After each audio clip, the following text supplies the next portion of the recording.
Pemirsa, kasus pembunuhan sejoli Vina dan Eki memasuki rentetan cerita baru. Ketika polisi menangkap buronan Peggy Setiawan, kasus pembunuhan Vina justru semakin diliputi oleh misteri. Sudah bergabung bersama kami Bang Aristo Pangaribuan, pakar hukum pidana, dan juga ada Bang Nikolai Aprilindo selaku pengacara 5 terpidana kasus Vina melalui sambungan Zoom. Selamat sore, abang-abangku. Selamat sore. Bang, saya ingin ke Bang Aris dulu. Bang Aris, ini ya. Menurut abang sendiri secara pribadi kasus ini apakah semakin runyam atau semakin terlihat mulai terkuak satu persatu nih, Bang Aris? Ya, semakin runyam ya kalau kita lihat ya, semakin runyam, dan mungkin juga karena kerunyaman itu membuka satu persatu. Karena kita lihat kan sekarang ada saksi-saksi, beberapa saksi-saksi yang tadinya dianggap saksi-saksi kunci itu mulai berbicara. Berbicaranya itu adalah mengatakan kesaksian mereka sebelumnya itu tidak betul. Padahal kesaksian mereka, misalnya ada Aib, kemudian kemarin ada Liga Akbar ya. Kesaksian mereka itu sebelumnya menjadi fondasi dari putusan hakim tahun 2016-2017 itu ya, sampai Mahkamah Agung. Nah, ketika ada kesaksian baru ini, tentunya ini kan menimbulkan banyak pertanyaan. Bang Aris, baru. Bang Aris boleh tahan dulu. Bang Aris boleh agak maju sedikit, Bang Aris, karena terlihat agak blur wajahnya, Bang Aris. Oke. Mungkin ada.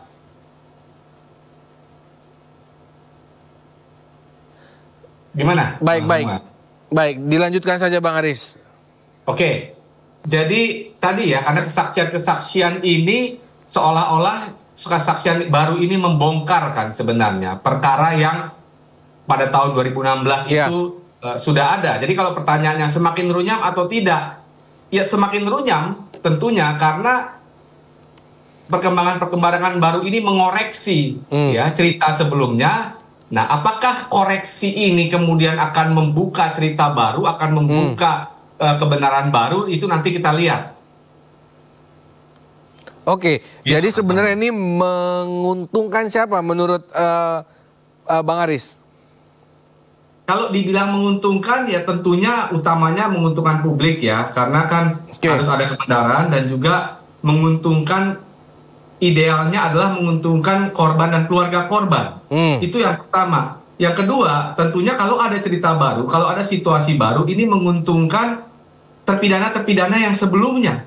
Artinya mereka itu diadili, dijatuhi hukuman berdasarkan cerita yang tidak betul. Kalau andai kata keterangan-keterangan dan fakta-fakta baru ini teruji dan valid. Oke. Gitu, Bang Samuel. Oke, tahan dulu Bang Aris. Bang Niko, bagaimana Bang Niko setelah Pradi memberikan bantuan hukum terhadap sejumlah terpidana ini, apa perkembangan terbarunya Bang Niko? Baik, jadi saya koreksi dulu bahwa Pradi dalam hal ini kami dari praktisi hukum yang ada di Pradi, kita merespon permintaan dari keluarga para terpidana, ibu dan kakak mereka, keluarga mereka datang kepada kami, diantar oleh Kang Deddy Mulyadi waktu itu, tanggal 10 Juni. Kemudian para saksi juga yang bersaksi pada saat itu di pengadilan tahun 2016, mereka datang kepada kami, menceritakan permasalahan yang terjadi sebenarnya. Dan mereka menceritakan bagaimana mereka terpaksa dan dipaksa untuk melakukan sesuatu yang tidak mereka lakukan. Ini sangat naif bagi kami, karena di era seperti sekarang ini masih ada perilaku-perilaku dari oknum tertentu, dari penyidik, yang memaksakan atau merekayasa suatu kasus seakan-akan pelakunya itu adalah pelaku yang di hadapan mereka. Padahal anak-anak ini ada sekitar sejumlah 9 atau 10 orang itu bukan pelaku mereka. Mereka orang-orang yang tidak tahu mengenai kasus ini. Dari hasil interogasi kita terhadap mereka, wawancara kita terhadap mereka, maupun hasil investigasi kami yang turun ke lapangan untuk melihat kebenaran kasus ini, kami mendapatkan beberapa kejanggalan.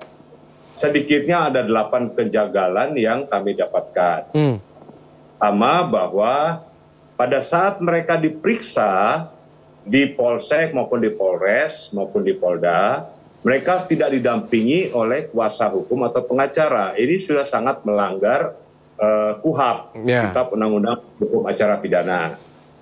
Kemudian mereka mengatakan sesuatu yang sudah diarahkan oleh penyidik pada saat itu. Nah, mereka mendapatkan tekanan, ancaman baik fisik maupun psikis. Sehingga mereka terpaksa menuruti apa kehendak dari para penyidik pada saat itu. Ini pengakuan mereka ya. Yang kan. Kemudian kejanggalan kedua bahwa hakim yang menyidangkan perkara ini itu hanya berdasarkan pada keterangan terdakwa. Sedangkan dalam pasal 18 KUHAP, 184 KUHAP, yang disebut alat bukti itu keterangan saksi, kemudian keterangan ahli, surat, kemudian petunjuk, baru keterangan terdakwa. Keterangan terdakwa bukan satu-satunya alat bukti. Nah, di sini tidak ada persesuaian antara keterangan saksi dan keterangan terdakwa. Dan kemudian barang bukti yang dipergunakan untuk melakukan kejahatan pun tidak ada persesuaian. Kemudian hasil visum pun yang dihadirkan itu tidak ada persesuaian.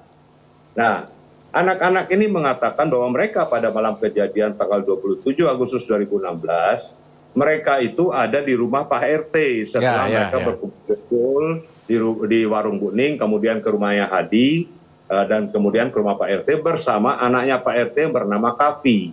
Anehnya anaknya Pak RT yang bernama Kavi ini tidak juga dijadikan saksi ataupun tersangka waktu itu. Nah, Pak RT itu menyangkal bahwa anak-anak itu tidur di rumahnya pada malam kejadian. Nah, ini menjadi tanda tanya kami. Kemudian juga kita melihat bahwa dikatakan bahwa terjadi pembunuhan menggunakan senjata tajam atau samurai.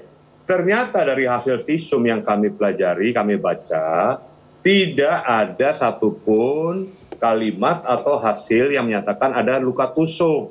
Apalagi samurai. Samurai itu kalau luka tusuk itu pasti dalam. Yang kedua, dikatakan ada pemerkosaan. Ternyata tidak pernah diperiksa tentang pemerkosaan itu, siapa yang memperkosa, dan khususnya sperma yang ada itu tidak pernah diteliti berdasarkan scientific crime investigation atau berdasarkan crime maupun isu. Nah, kemudian kami juga mendapatkan fakta bahwa para terpidana ini itu mereka diharuskan untuk mengakui apa yang tidak mereka lakukan dalam persidangan itu. Bahkan mereka ingin mengklarifikasi dengan keterangan yang benar, yang jujur, ternyata tidak diberikan kesempatan oleh majelis hakim yang menyidangkan perkara ini maupun jaksa penuntut yang menuntut perkara ini. Nah, ini beberapa kejanggalan-kejanggalan yang kami dapatkan. Dan kemudian pengakuan mereka juga kepada kami, mereka tidak pernah melihat yang namanya Peggy alias Perong atau Peggy Setiawan. Nah, ini menjadi tanda tanya kami, dari mana datangnya Peggy itu. Kemudian ada 2 orang yang dikatakan membonceng korban almarhum Eki dan Vina ketika mereka habis dipukuli dan sebagainya, dibonceng ke flyover. Ternyata di dalam dakwaan dan juga dalam putusan nama Andi dan satu lagi saya lupa namanya, ada 2 orang itu masuk dalam dakwaan maupun dalam putusan. Bang Niko. Setelah itu pemeriksaan di Polda Jabar, 2 orang ini dikatakan fiktif. Bang Niko, ini pertanyaan. Bang Niko, ini tadi kan ngomong ada anaknya Pak RT tidak dijadikan saksi waktu tahun 2016. Saat ini apakah anak tersebut masih ada dan diajukan menjadi saksi? Nah, sampai saat ini anak itu tersebut kami tidak tahu apakah masih ada atau keberadaannya di mana kami tidak tahu, dan kami tidak tahu apakah dijadikan saksi kembali atau tidak. Dan bagi kami seharusnya Pak RT dan anaknya Kavi itu juga dijadikan saksi supaya bisa memperjelas keberadaan mereka sesungguhnya pada waktu kejadian. Nah, menyangkut 2 orang yang dikatakan fiktif itu, kenapa di dalam dakwaan, di dalam tuntutan maupun di dalam putusan itu dicantumkan bahwa ada 2 orang itu yang bernama Andi dan satu lagi saya lupa namanya, itu yang membonceng atau mengapit korban Vina maupun Eki dan naruh ke jembatan seperti itu ya, Bang Niko. Berarti kan ini ada 3 tempat kejadian perkara kalau saya lihat TKP. Tapi kenapa fokus di flyover? Gitu tahan dulu Bang Niko. Bang Aris, ini kan tadi Bang Aris bilang bahwa ini sebenarnya runyam, semakin runyam tapi semakin terlihat satu persatu runtutan-runtutannya. Pak Mahfud mengatakan bahwa ada permainan dan penyimpangan pidana dalam penanganan kasus hukum ini. Tanggapan Anda seperti apa? Ya gini, Pak Mahfud itu saya sudah baca juga statementnya ya, saya dengar juga statementnya. Itu kan dugaan sebenarnya. Pak Mahfud mengatakan pertama kayaknya ini lebih dari ketidakprofesionalan. Ada juga pelanggaran-pelanggaran, kemungkinan pelanggaran.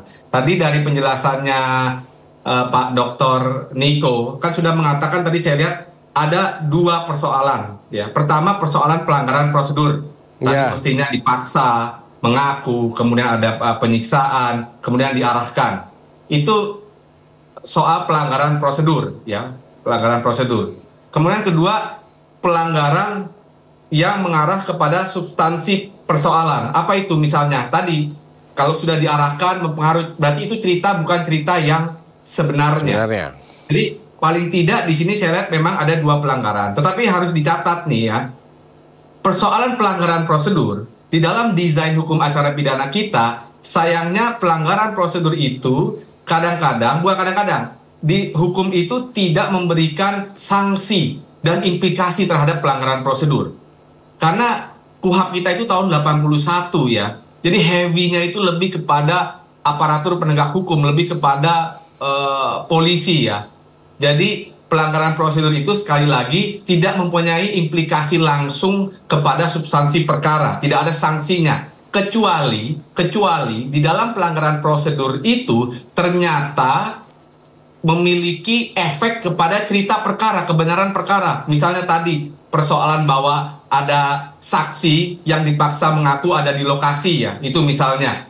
Kan kita tahu kemarin soal saksi Aib itu. Dia bilang ada di lokasi, ya dekat dengan 100 meter karena dia bekerja di bengkel. Nah, yang seperti itu kan akan berefek kepada ceritanya.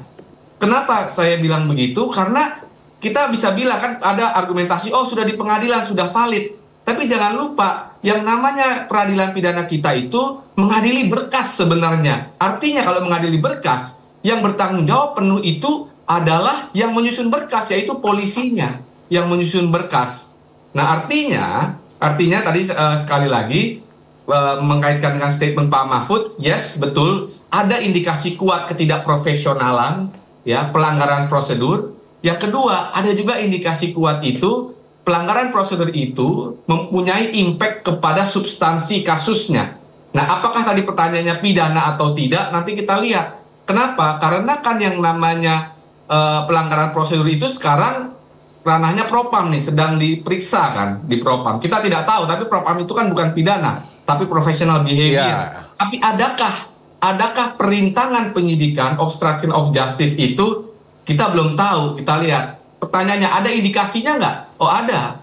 Kalau saya ditanya indikasinya ada, tapi sejauh mana saya belum tahu. Mungkin Pak Dr. Niko yang lebih tahu indikasi pidana itu. Baik, Bang Aris, dengan saat ini yang langkah hukum yang dilakukan berarti hanya kesaksian melawan dengan kesaksian, seperti itu ya berarti ya kasus ini ya? Iya, kalau saya lihat begitu ya. Kalau saya lihat ya ada persoalan juga ya. Perkara ini membuka juga persoalan fundamental. Kok gampang amat mentersangkakan orang ya di Republik ini ya? Kenapa kok gampang banget? Karena memang threshold-nya itu rendah. ya sebelum putusan MK. Jadi putusan MK pernah mengatur bagaimana menetapkan tersangka. Itu 2 alat bukti. Tapi kebanyakan polisi itu tetap berpegangan kepada pedomannya 1 alat bukti tambah 1 laporan. Yang saya mau katakan, begitu mudahnya orang menjadi tersangka, itu persoalannya. Sehingga refleksinya sekarang ini adalah, tadi Pak Dr. Niko udah mengatakan, kok enak aja dari 3 DPO dibilang menjadi 1. Padahal DPO yang lain itu, misalnya Andi itu ada perannya jelas di putusan pengadilan. Ya, tahun 2016. Tahun 2016. Nah itu kan artinya kemudian polisi mengatakan, oh itu sudah tidak jadi DPO lagi karena kesaksiannya dicabut. Kan pertanyaan saya, loh kok cuma berdasarkan kesaksian? Padahal kesaksian itu adalah alat bukti yang kredibilitasnya paling lemah. Kenapa? Apalagi kesaksian yang bersaksi itu orang yang menjadi tersangka juga. Artinya sudah pasti kredibilitasnya diragukan karena ada insting menyelamatkan dirinya sendiri. Itu persoalan. Jadi makanya kalau ada keterangan bahwa oh itu karena kesaksiannya dicabut maka DPO dicabut, atau karena kesaksiannya tidak kuat, pertanyaan saya kok gampang banget mentersangkakan orang hanya dengan kesaksian. Mestinya kesaksian itu kan didukung dengan alat bukti yang lain. Tadi Pak Dr. Niko udah mengatakan di situ ada alat bukti surat, misalnya ada alat bukti ahli. Ya, ada petunjuk juga. Itu persoalannya, Bang Samuel. Bang Niko, kuasa hukum Bang Hotman mengatakan perlu TPF, penyidikan ditunda. Menurut Bang Niko sendiri seperti apa? Apakah memang perlu penundaan dan dibentuk TPF atau bagaimana? Karena anggota DPR kalau tidak salah mengatakan tidak perlu. TPF-nya itu adalah Polri itu sendiri. Bagaimana? Jadi bagi saya itu tidak perlu ditunda, tetap dilanjutkan, dan TPF tidak perlu. Tetapi saya minta supaya ini diambil alih oleh Barreskrim Mabes Polri. Nah itu satu. Yang kedua perlu saya luruskan, dari dokumen resmi, berkas yang kami baca, ternyata surat perintah penyelidikan itu diterbitkan oleh ayah almarhum Eki yang bernama Ibtu Rudiana. Padahal itu kan wewenangnya Kapolres sebenarnya. Dia membuat surat perintah penyelidikan, penangkapan juga dia. Nah itu. Kemudian hakim yang mengadili juga harusnya hakim itu kan menggali. Dia tidak segampang itu mempercayai akan berkas yang telah dinaikkan oleh jaksa penuntut umum. Tapi dia harus menggali. Ada kesesuaian nggak? Persesuaiannya ada atau tidak antara keterangan saksi, terdakwa dan alat bukti yang lain maupun surat, dalam hal ini visum. Nah, ini yang sangat kami sayangkan. Yang ketiga, bahwa tidak pernah dihadirkan saksi adecar, saksi yang meringankan. Ini kan sama dengan peradilan sesat kalau saya melihat. Kalau kita mengingat perkara Sengkon dan Karta tahun 80-an, itu persis Sengkon dan Karta dituduh telah melakukan pembunuhan berencana. Tapi 8 tahun kemudian muncul pembunuhan aslinya. Tapi tingkat kasasi pun Sengkon dan Karta dinyatakan bersalah dan dihukum seumur hidup. Namun akhirnya oleh Mahkamah Agung waktu itu menganulir dengan adanya PK itu setelah timbul pembunuh aslinya yang ada. Tuh. Nah sekarang semuanya dibebankan kepada Peggy alias Peron. Nah, kita tidak tahu Peggy alias Peron atau Peggy Setiawan yang saat ini ditangkap. Ini keterangan dari anak-anak itu sendiri, mereka tidak mengenal Peggy ini dan tidak pernah melihat Peggy ini dalam perkumpulan mereka saat itu. Nah, dan kita juga harus melihat bahwa siapa orang yang pertama kali melakukan pertolongan atau menemukan Peggy dan Vina itu, siapa orangnya. Harus kita kejar itu, siapa orangnya. Karena tidak menutup kemungkinan orang yang pertama kali melapor maupun melihat itulah sebenarnya pelaku sesungguhnya. Untuk menutupi perilakunya, dia membuat alibi, dia seolah-olah yang menemukan itu. Ini juga harus digali. Nah ini tidak pernah juga digali oleh hakim yang menyidangkan itu maupun dalam pemeriksaan BAP oleh kepolisian maupun oleh kejaksaan. Demikian. Baik. Bang Aris, terakhir, apakah perlu ditunda penyidikan seperti ini sehingga dibentuk juga TPF atau seperti apa? Ini ya, jadi memang menarik ya usulan TPF ini, dan TPF ini kan sudah ada referensinya di literatur hukum kita, misalnya soal Munir, soal cicak buaya. Memang menarik, kenapa? Karena polisi di sini ya ada tendensi memiliki konflik kepentingan. Karena dua kepentingan. Pertama, kepentingan menegakkan hukum. Yang dua, kepentingan untuk menjaga reputasi institusinya. Mencuci piring persoalan 2016 lalu. Karena ada dua konflik kepentingan ini, maka memang ideal kalau dibentuk TPF. Saya bilang ideal, tapi realitanya akan sangat sulit. Kenapa? Karena kalau membentuk TPF itu artinya mendelegitimasi Polri, dan itu merupakan langkah politik hukum yang yang cukup kuat, mengatakan kalau misalnya Presiden atau Menko Polhukam membentuk TPF, itu kan mau mengatakan ini polisi udah nggak bisa dipercaya, saya ambil alih dengan gabungan. Jadi pertanyaannya, bagaimana saya melihat TPF itu? TPF itu ideal dalam rangka teoritis, tapi dari segi praktikal akan sulit dilakukan. Nah, mungkin jalan tengahnya, betul kata Pak Dr. Niko, itu ya diambil Bareskrim. Itu jalan tengahnya. Terbaik lah ya, seperti itu ya. Baik, terima kasih Bang Aris dan juga Bang Niko telah bergabung bersama kami pada sore hari ini. Kita tunggu pergerakan dari pihak kepolisian, karena seperti kita tahu ada juga kasus viral yang kembali viral yang belum terkuak oleh pihak kepolisian tahun 2012. Kita berharap kasus Vina dan Eki menemui titik terang. Selamat sore, abang-abangku. Selamat sore. Terima kasih. Selamat kenal Pak Dr. Niko.